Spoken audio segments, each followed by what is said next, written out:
I hope you all are patient with us as we slowly began to integrate in person and online. It is a joy that we can do both. And it certainly is a lot of mishigas here around trying to keep it together and maintain a kind of quality of zazen, quality of mind that we come to appreciate in the midst of learning something completely new. Today, you know, is our regular Sunday Dharma Talk day. And here we have 3, 6, or 7 of us here. And I can't see here how many are online, but many more. And that's lovely, lovely to see.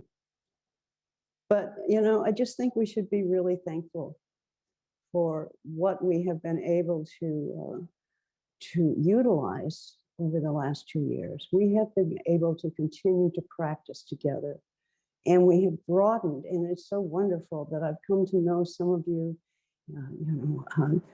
in Europe, some of you in Canada, across the country, in Bolivia. It's marvelous, and you know, just encourage you to bear with us as we figure out how to reintegrate some in-person meetings with this longer term kind of interconnection that we're always talking about abstractly, but actually now it's really happening. It's not an abstraction at all. So thank you for being with us this morning. I see someone coming towards me. Okay. And in my notes, I had welcome to this world is constantly changing. So that's really what I wanted to start out with today. Because, you know, we have these fixed ideas about ourselves, who we are, and what the world is like. And then something like this plague, I like to call it rather than pandemic, has forced all of us to really look at the constantly changing aspects of ourselves and how our own mind and how we meet the change in the world and how we meet the change in ourselves really organizes our reality and how we are with others. So we're here in a changed world. How do we respond with compassion, with wisdom? I encourage you to listen to Kojin's talk yesterday.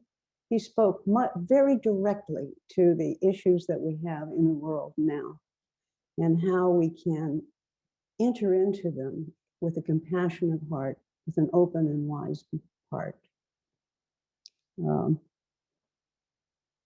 A Sangha member on our listserv asked that question, how can we meet the others? And I think Kojin responded beautifully to that.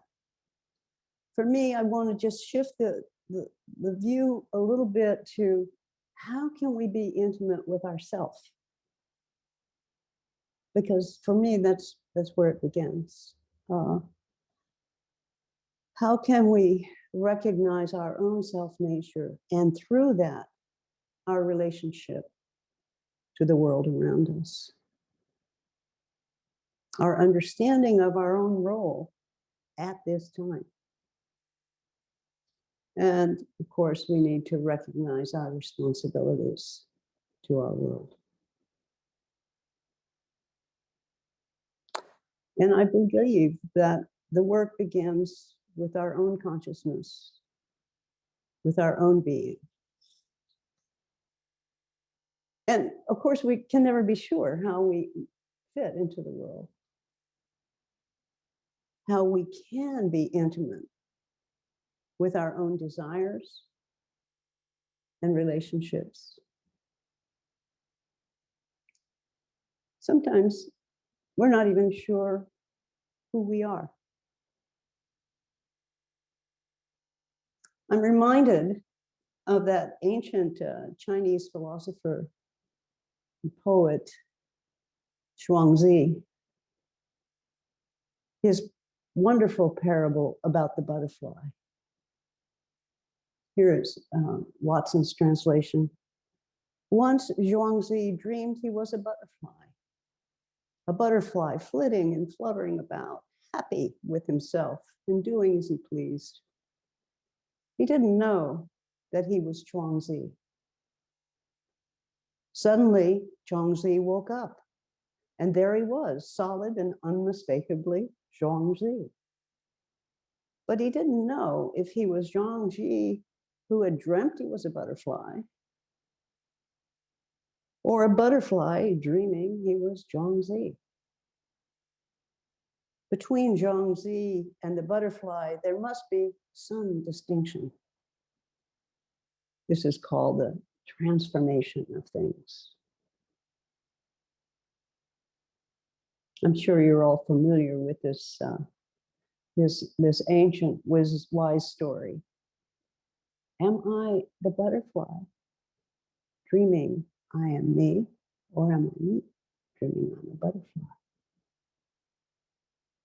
What is that transformation of things that this parable points to? Shifting our awareness from the dream of ourselves to who we really are. You know, when I think of myself, I dreamed a life of Zen, of creating a Zen center in the midst of these crazy times. And the life I live may not be what you think is Zen, but rather I'm experiencing it as one foot in front of the other, with enormous support from so many who are willing to work for the Dharma. But when I think of this, I think, well, if the shoe fits, I wear it.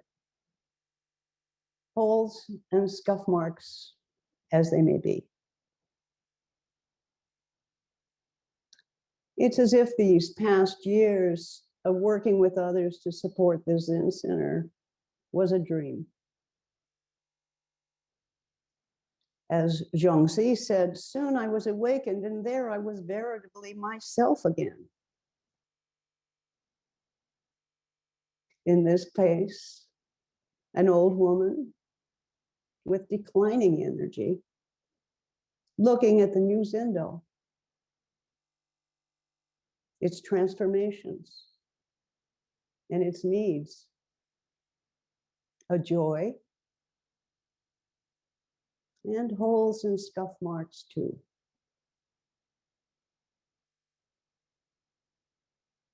Perhaps we can remind ourselves to enjoy the dream. Let it teach us. Let us teach us something we have not even imagined. So this Zhuangzi story seems to me to be the root ancestor of a koan that we're studying in the Path class this time. Like the ancient Taoist literature, koans offer us insight and guidance if we can penetrate the questions they raise for us without trying to get the answer right away. Allow the koan to work on us over and over again, to really allow the koan to wake us up. So it has to stick with us, the koan. Somehow to play around in our mind. So its various elements uncover new and helpful insights. There's never a quick and easy answer to a koan, but rather an ongoing inquiry continues to reveal new aspects of our understanding. Today, I'm offering you the one that we're studying in the Path class, which I have studied for over 30 years. This comes up, it comes up, it comes up.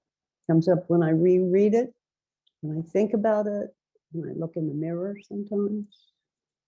It comes in when a student comes into Dokusan and is working on this koan. It's a fairly simple one. The question is, a monk by the name of Goso asks, Senjo and her soul are separated. What is the true one? What is the real me? What is the true me? The one that comes to the Zendo every morning? Or the one who turns over and shuts off the alarm? What is my place now in the Zendo? As I age, how can I best serve this community now? Who am I? The one who wants to serve? Or the one who just wants to sit?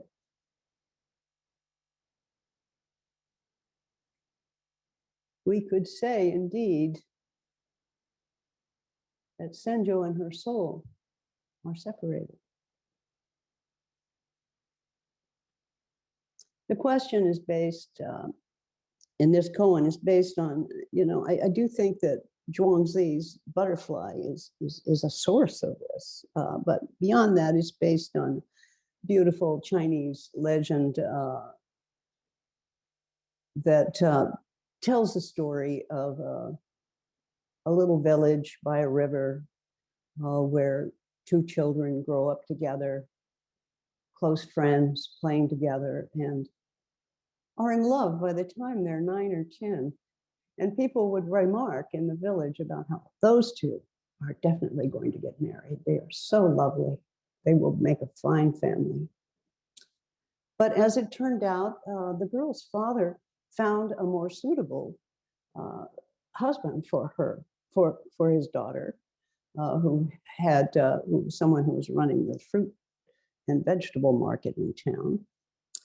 And so at a big party, he suddenly announces that his daughter is going to marry this other person, Hindryo. But of course, the girl and her close friend, Ochu, were devastated and angry. Ochu was so upset that he went down to the river and got into his boat and decided he would go downriver and never come back to the village. So upset by this betrayal of what they had always thought would be. As he was making his way along the shore down to the larger part of the river, he saw a figure on the shore, and it was Senjo. And she said, I can't stay here and be without you. She got into the boat and they went on downriver. They settled in a little village and had 3 children and were very happy for quite a few years.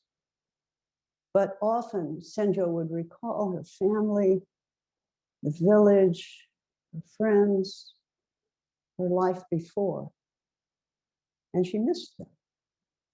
And finally she said to Ochu, I have to go back.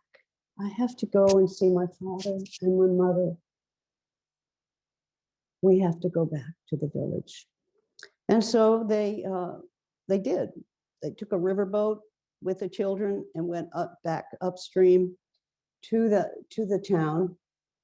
And Ochu said, well, I better go to warn people, or they're going to be so shocked that we're here. I'll go first. And so he goes to the village, and he goes to the father and he says, please forgive me for taking your daughter all these years. We are so sorry. We've come to ask for your blessing now. And the father says, I don't know what you're talking about. My daughter has been here the whole time. But she's been in bed And she has not spoken once in all these years. And Ochu said, no, that's not possible. My Senjo is on the boat. He said, well, bring her here. And so Ochu goes and gets Senjo from the boat, and she walks up to the house, and the Senjo who has been in bed all these years suddenly stands up out of bed, and the two Senjos come closer and closer, looking at one another, and become one. And so that's the ghost story of Senjo and her soul. And the question is, Senjo and her soul are separated. Which one is the true one? The one that lay in bed all those years, did not move?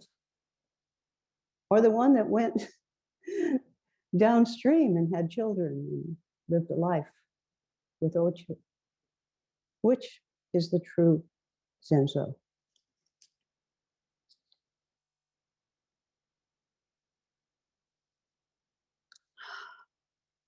I'm looking at my notes because I just told that story from my memory.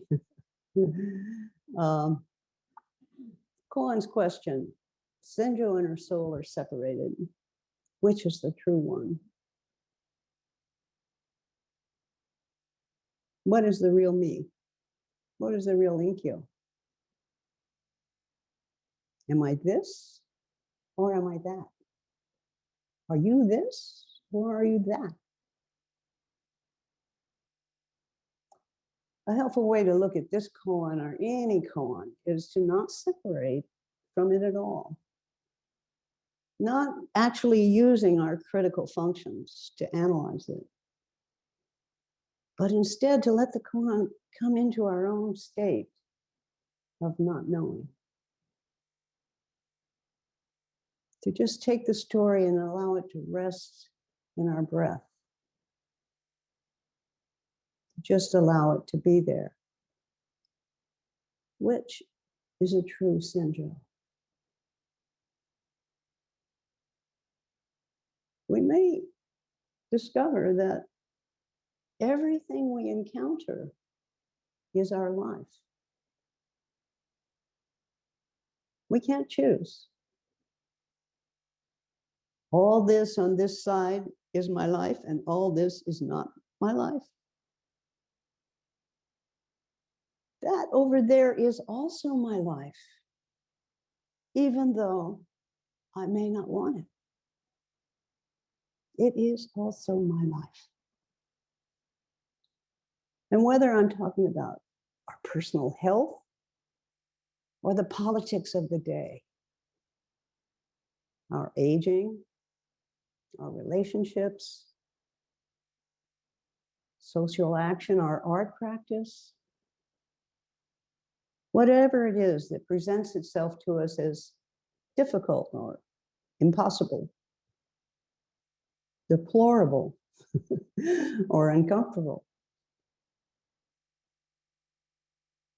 that is not me. Those racist actions are not me. Those anti-abortion people are not me. It's not a part of the life I want, not a part of the future I want. But, you know, we reject parts of ourselves, of our lives. We get on the boat and we go downstream. We may abandon our dreams or obligations. We may forget our true nature, living as if in a dream, seeking a healing from separation. But healing is making whole. It is Senjo walking into Senjo 2.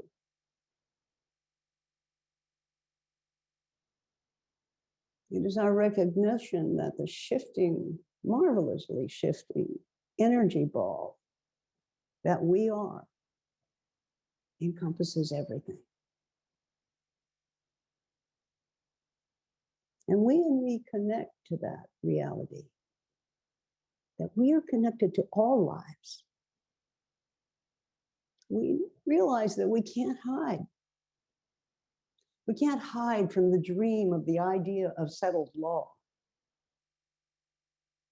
the dream of proper medical attention for women in need,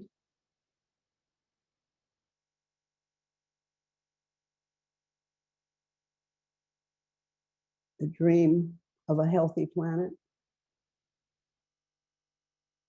the well-being of the poor and those discriminated against,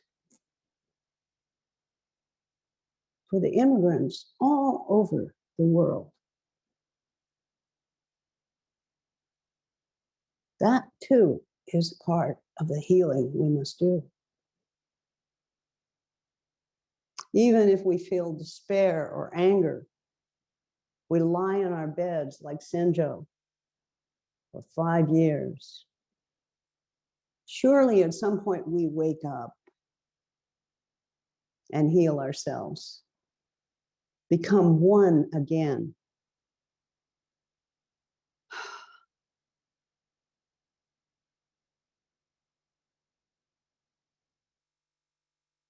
And begin to act with responsibility to actually make a difference.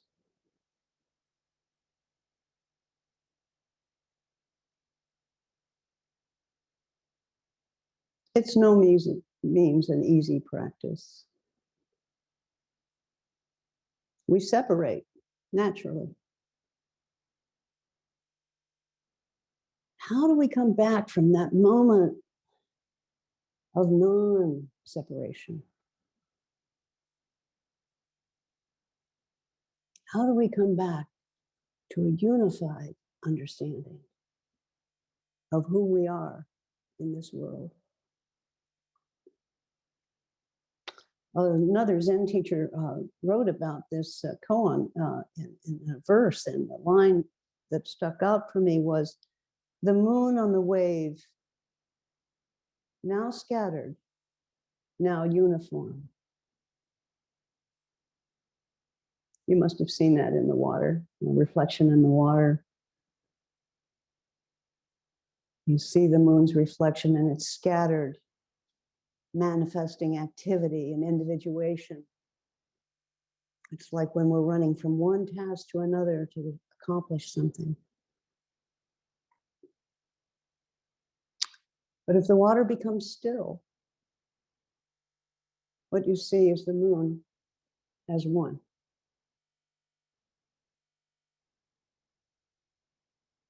And when we act from that place, we can really heal.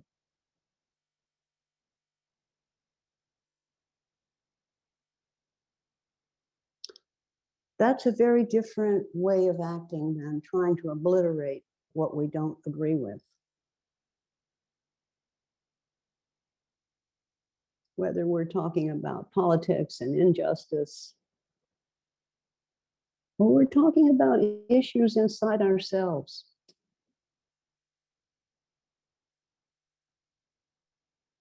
Dealing with our own needs and how we treat others. We, like Senjo, can accept ourselves wholly without abandoning our complex, changing lives, our complex, changing selves. In this way, we can realize the basic Zen idea that everything we encounter is our life.